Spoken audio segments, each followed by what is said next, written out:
And I'm here with Evan Elit at Amoeba Berkeley. How's it going, man? Cool. Doing good. And Lots of new releases. I'm swamped. I have about 10 things in rotation right now, and just struggling to find time to listen to everything.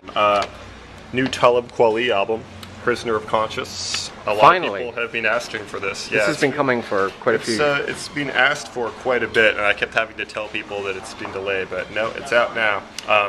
Got, Kendrick Lamar, RZA, Sia George is on here, I was surprised to see, so it's probably got a little bit of Brazilian flavor on it too. First time I've seen Rubik's guest on an album in a while. Anyway, you all know Talib Kweli, Reflection Eternal / Black Star, and prolific solo artists, I should add. Always collaborating with different people, and a friend of Amoeba. Yeah, a friend of Amoeba. More huge releases this week. The Uncluded, this is the latest album from Aesop Rock, and it's a collaboration between him and Kimya Dawson, who is somewhat of a strange folk singer from the Bay Area / you could say avant-garde children's music singer. She did the soundtrack to that movie Juno. I admit I was very skeptical about this album.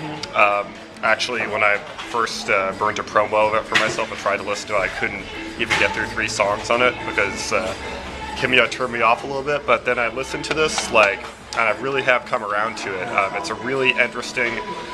What I like about it is how unique it sounds. It really does not sound like any other hip-hop album out there. I was going to say, you have it filed here under hip-hop new releases, but how would you truly describe it? It's like a children's folk album with rapping on it. Okay. And it's very interesting. And the music is like a collaboration between Kimya and Aesop, so it's got some beats, but it also has a lot of guitar playing and folk elements to it. And I don't know if I've ever quite heard an album like this, so I really have come around to this, and it is a recommendation on my part. And no explicit lyric sticker necessary on this one. There is an explicit lyric. Oh, there is? There's a lot of explicit lyrics. So it's not for kids, it's not really for kids, okay. No. But it has the feel of a children's folk album or something. I will say that if you do decide to pick it up, you should give it a chance. Don't immediately dismiss it just because of the sound of Kimya's voice or something. Because she has an interesting personality, and I think she fits the album nicely. So, but then maybe you're in the mood for some raw hip hop stuff, which is why we have this new Quill and Maker album, Beautiful Raw, which is pretty much some of the most banging, straightforward hip hop you're gonna listen to in a while. I mean, these guys have such a consistent output with their music that it's ridiculous.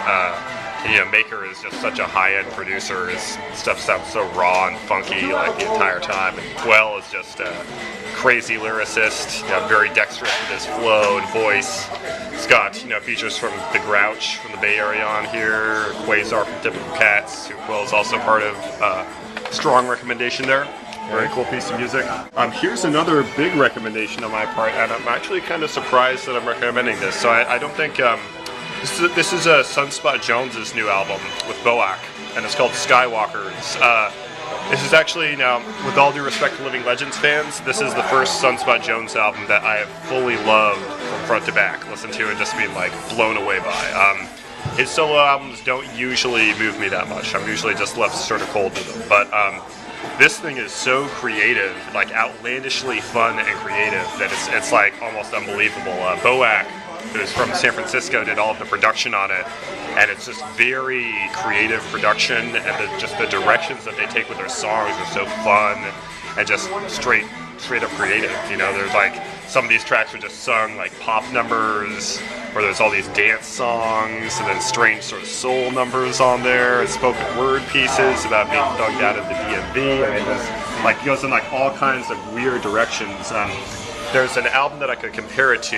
It would probably be that CREC album that Blue put out with Tarak. I don't know if you ever listened to it, but that's equally sort of creative and fun little piece of music. We also have this new album from Soul, fresh off of his other album that he recently put out, The Ruthless Criticism of Everything Existing. This is No Wising Up, No Settling Down. This dude is just, his output is kind of crazy these days. He self-releases everything, and they really are pretty damn good. I mean, I really do feel like his more recent DIY as fuck ethic has generated some great music on his part, so I don't think people should pass that one up. I don't know if we touched upon the King Death. It's a really dope EP, cool sort of abstract beats. Moving on to the wax here.